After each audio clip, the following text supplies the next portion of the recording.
Hujan deras disertai angin kencang menerjang kota Bogor pada sore hari, mengakibatkan pohon tumbang di kawasan Empang, Kelurahan Empang, Kota Bogor, Jawa Barat.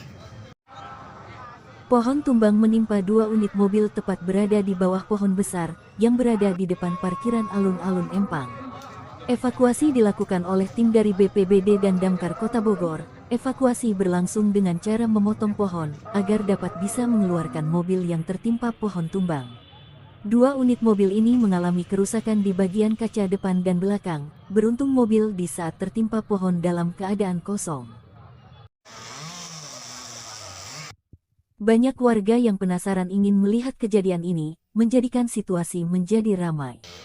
Kepala Pelaksana BPBD Hidayatullah mengatakan, ada beberapa titik terjadi bencana di Kota Bogor secara bersamaan, salah satunya pohon tumbang ini yang terjadi di Empang, Bogor.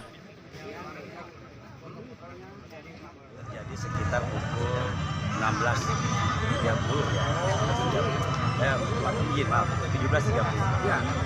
17.30.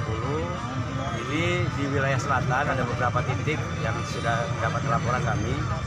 Salah satunya adalah di Kelurahan Empang. Ini ada pohon tumbang yang mengenai 3 mobil yang sedang berbanjir. Upaya hari ini kita lakukan adalah pertama melakukan evakuasi. Alhamdulillah tidak ada korban jiwa.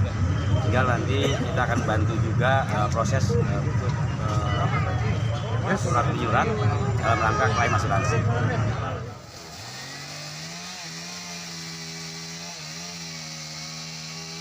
Sebelumnya terjadi hujan dengan intensitas tinggi pada pukul 5 sore, tidak ada korban jiwa dalam insiden ini, akan tetapi kerugian ditaksir ratusan juta rupiah.